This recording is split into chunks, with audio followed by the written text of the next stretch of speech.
Shalom saudara-saudara yang dikasihi Tuhan Yesus Kristus. Semoga kita semua dilimpahi dengan berkat-berkat yang dari Allah Bapa, kelepasan, kesembuhan, dan kecukupan dalam segala sesuatu. Tema renungan malam ini adalah Allah punya rencana bagi kita.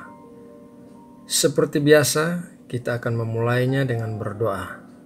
Mari kita berdoa. Bapa kami yang ada di sorga, malam ini kami mengucap syukur buat penyertaan dan perlindungan-Mu bagi kami di sepanjang hari ini. Sekarang tiba saatnya kami akan beristirahat, tetapi kami mau terlebih dahulu merenungkan firman-Mu agar menjadi rema dalam kehidupan kami dan menguatkan kami dalam menjalani hidup ini. Beri hikmat-Mu agar kami bisa mengerti firman-Mu dan melakukannya dalam kehidupan kami sehari-hari. Terima kasih Bapa, dalam nama Tuhan Yesus Kristus kami berdoa. Amin. Saudara terkasih, ketika kita berpikir tentang hidup kita, mungkin kita merasa tidak layak dikarenakan kegagalan, kekurangan, atau kecerobohan kita. Mungkin kita merasa kita tidak akan bisa meraih apapun yang benar-benar menakjubkan. Bahkan banyak orang tidak bisa membayangkan kalau mereka memiliki masa depan yang gemilang. Banyak orang tidak menyadari kalau mereka bisa memberi dampak bagi banyak jiwa. Dalam renungan kali ini, kita akan membaca tentang kisah awal perjumpaan Petrus yang dulunya bernama Simon dengan Tuhan Yesus di pantai Danau Genesaret. Mari kita baca ayatnya dalam Lukas 5 ayat 1-11. Pada suatu kali, Yesus berdiri di pantai Danau Genesaret, sedang orang banyak mengerumuni Dia hendak mendengarkan firman Allah. Ia melihat dua perahu di tepi pantai. Nelayan-nelayannya telah turun dan sedang membasuh jalannya. Ia naik ke dalam salah satu perahu itu, yaitu perahu Simon, dan menyuruh dia supaya menolakkan perahunya sedikit jauh dari pantai. Lalu ia duduk dan mengajar orang banyak dari atas perahu. Setelah selesai berbicara, ia berkata kepada Simon, "Bertolaklah ke tempat yang dalam dan tebarkanlah jalamu untuk menangkap ikan." Simon menjawab, "Guru, telah sepanjang malam kami bekerja keras dan kami tidak menangkap apa-apa. Tetapi karena Engkau menyuruhnya, aku akan menebarkan jala juga." Dan setelah mereka melakukannya, mereka menangkap sejumlah besar ikan sehingga jala mereka mulai koyak. Lalu mereka memberi isyarat kepada teman-temannya di perahu yang lain supaya mereka datang membantunya. Dan mereka itu datang, lalu mereka bersama-sama mengisi kedua perahu itu dengan ikan hingga hampir tenggelam. Ketika Simon Petrus melihat hal itu, ia pun tersungkur di depan Yesus dan berkata, "Tuhan, pergilah daripadaku, karena aku ini seorang berdosa." Sebab ia dan semua orang yang bersama-sama dengan dia takjub oleh karena banyaknya ikan yang mereka tangkap. Demikian juga Yakobus dan Yohanes, anak-anak Zebedeus yang menjadi teman Simon. Kata Yesus kepada Simon, "Jangan takut, mulai dari sekarang engkau akan menjala manusia." Dan sesudah mereka menghela perahu-perahunya ke darat, mereka pun meninggalkan segala sesuatu lalu mengikut Yesus. Ketika Tuhan Yesus pertama kali bertemu dengan Petrus, Petrus sedang berada dalam kondisi yang kurang baik. Sebagai nelayan, ia dan teman-temannya telah bekerja keras semalaman tetapi tidak menangkap apa-apa. Kelihatannya mereka telah menyerah untuk menangkap ikan hari itu, karena mereka telah turun dari perahu di tepi pantai dan sedang membasuh jalannya. Kemudian Tuhan Yesus naik ke perahu Petrus, bertolak dari pantai dan memulai mengajar orang banyak. Saudara terkasih, banyak orang memisahkan pekerjaan mereka dari campur tangan Tuhan.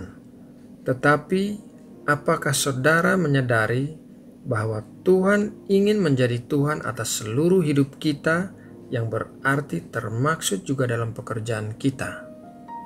Seperti halnya Tuhan Yesus datang dan naik ke perahu Petrus yang merupakan tempatnya bekerja, demikian juga Tuhan Yesus datang ke tempat kita bekerja dan memberi kita pengarahan mengenai hal-hal yang harus kita lakukan di tempat kerja. Tuhan Yesus menyuruh Petrus menebarkan jalannya sekali lagi untuk menangkap ikan.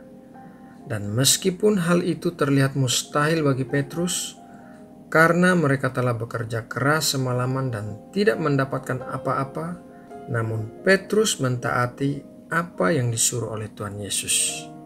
Dan hasil dari ketaatan Petrus adalah tangkapan ikan yang melimpah sehingga membuat perahu hampir tenggelam.